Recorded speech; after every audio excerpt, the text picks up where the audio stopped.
বিসমিল্লাহির রহমানির রহিম। এই দেখেন সরকারি গাছ গোল করে খাইতেছে মহিলা, মাসে না এলেও 3-4 লাখ টাকা ইনকাম করে এই সজনা বিক্রি করে। দেখতেছেন এই দেখেন জবরদস্তি করে এই যে গাছ, এই গাছে না এলেও 3-4 লাখ টাকা ব্যবসা হয়। 3 থেকে 4 লাখ টাকা এই সজনার যে দাম, 3 থেকে 4 লাখ টাকা ইনকাম সে করে প্রত্যেক দিন। সপ্তাহে না হলেও টাকা 3 থেকে 4 লাখ টাকা ইনকাম করে। আর আপনারা দেখতে পাচ্ছেন আমাদের সেই ঘর, সেই ঘরে দিয়ে সেটা সেই ঘর বাড়িতে আমার 4 থেকে 5 কোটি টাকা চলে গেছে।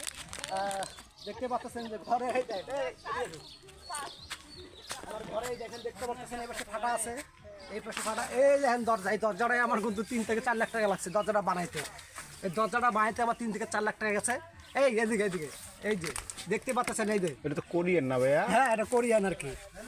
এটা হলো কোরিয়ান, এটা কোরিয়া থেকে নিয়ে আসা।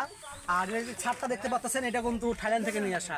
আর নাইজেরিয়া থেকে নিয়ে আসা হলো আমার এই দুটো যেটা আছে, এটা কিন্তু নাইজেরিয়া থেকে নিয়ে আসা। এদিকে দেখো, এটা কিন্তু নাইজেরিয়া থেকে নিয়ে আসা। হ্যাঁ দেখি।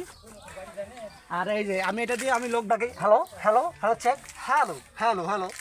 তো এটা আমি নিয়ে আসছি, এটা হলো দুবাই থেকে এই মাইকটা নিয়ে আসা। তো দেখতে পাচ্ছেন এই দর্শক এখানে কত, এগুলো কিন্তু সব আমার ফ্যান ফলোয়ার। তো সবাই হাই জানাও। হ্যাঁ, ওকে। তো আসা ক্যামেরাম্যান আছে, চলে আসেন। এই যে মাসে 3 থেকে 4 লাখ টাকা ইনকাম করে। 3 থেকে 4 লাখ টাকা 3 থেকে 4 লাখ টাকা সে প্রতি সপ্তাহে ইনকাম করে। তো সবাই ভালো থাকবেন, খোদা হাফেজ।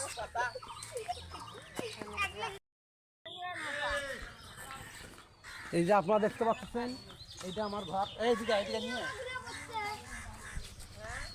দেখতে পাচ্ছেন, এই ঘরটা আমি তৈরি করছি। এখন প্রচণ্ড গরমের দিনে খুব ঠান্ডা লাগে। তো আমার ঘরে এখনো কিছু নেই, খাট নেওয়া লাগবে, এটা আলমারি নিতে হবে। ভাবতেছি এখানে সব জিনিসপত্র নিয়ে আসবো।